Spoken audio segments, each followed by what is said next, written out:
guys, welcome back to the channel. So I want to bring you guys a little bit of awareness. So I'm in my 2015 Chevy Tahoe, and I end up getting the check engine light. Well, let me back up a little bit. I've been fined. About 2 years ago, I had the PO420 or the PO430, PO420. PO420 is for an issue on the passenger side of the engine. PO430 is for an issue on the driver's side of the engine. You can actually hit the subscribe button and check out all my videos, because I got a bunch of videos out there working on my my Chevy Tahoe. So go ahead and hit that subscribe button and check those out. But what I did 2 years ago, I tried a couple of things. I ended up having the passenger side catalytic converter changed out. And that did it, change it out. That allowed for the check engine light to go out. So after I got that check engine light out, when it took the emission passed, I'm golden, because we do it every 2 years, the emissions here. So I didn't have to worry for the next 2 years. But what I did after that, with our engines, the 5.3, the 6.2s, and the V6s too as well, what you have is this whole engine management system up on there. Basically, it goes into this econo mode when you're cruising on the freeway. If you're idle at a stoplight or something like that. But what it means is, if you got, say, a V8, what's happening is it's shutting down 2 of your cylinders, and you're just running off of 6 cylinders, which is supposed to save you gas, you know, all the positive things and everything. But the thing of it is, what a lot of our cars do that have that, we're finding out they're causing other issues, messing up the camshafts and just a whole host of other issues.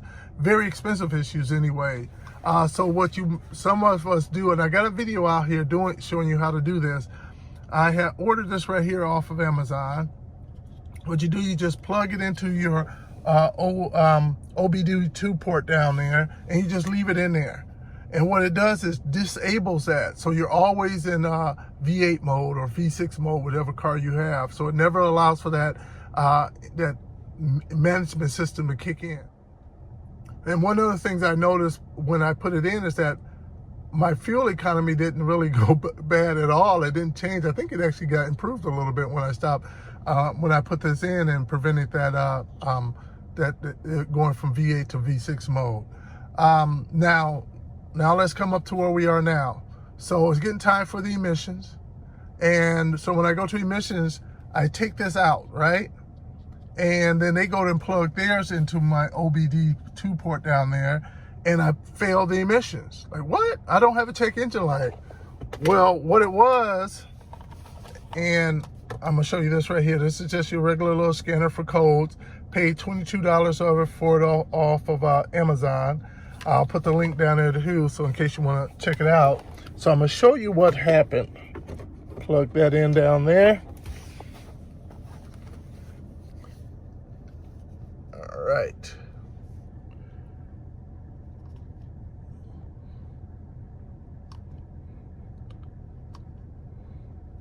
So you see that I am readiness, that's where we want to go.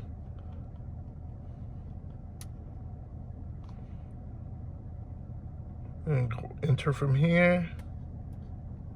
And so you see how you have like misfire monitor, fuel system monitor. You see how they like in okay status? That's saying that the computer on your car will have already gone through and checked and said, hey, that's working as it's intended. That's fine, no issues there.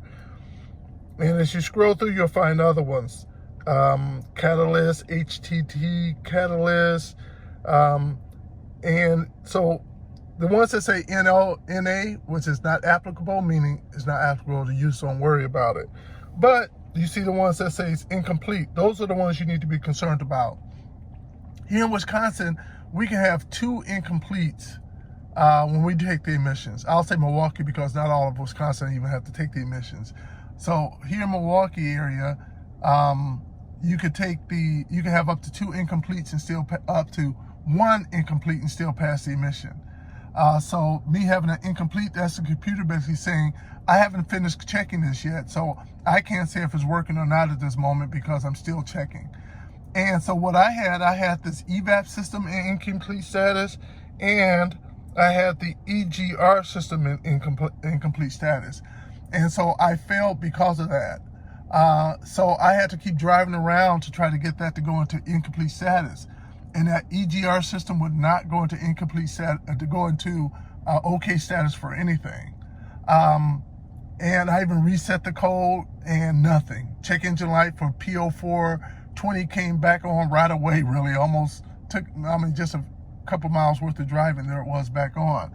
And so I didn't know what to do. I was like, man, do I have to get that catalytic converter changed again? Is it the O2 sensor?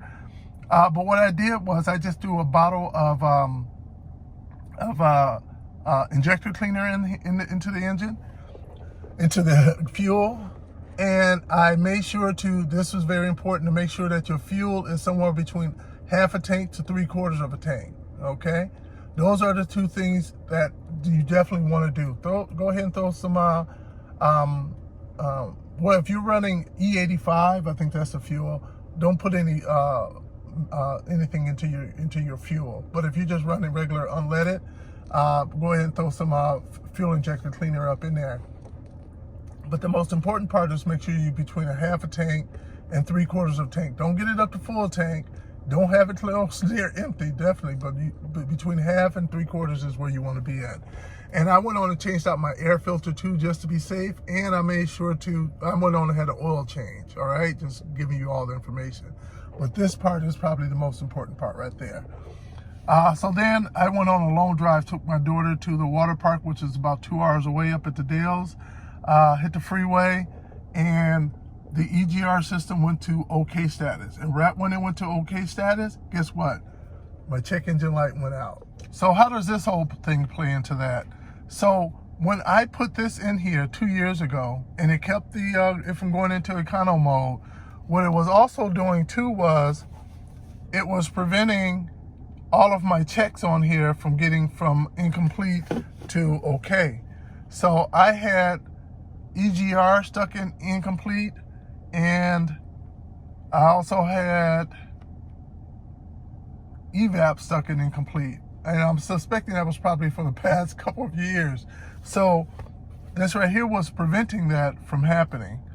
And so it took it took all of what I did to actually get it out of that status. But once I got it out of that status, the check engine light went out. I went and took the emissions. It passed the emissions. So everything is fine and dandy again. So now I'll be able to put this back in and probably repeat this in another 2 years. So that is how I resolved the P0420 in my 2015 Chevy Tahoe. I think the same will happen, work if you have the P0420 or the P0430, or you may be getting both. Now, you could need new catalytic converters. You could have O2 system, your O2 sensors may be bad. You could have a leak over there around in your exhaust causing the issue. So there's other possibilities. But this right here is probably a nice, easy, cheap way to try out, opposed to going out and spending all that money to have all that work done, and this could resolve your issue. So good luck. Give it a try.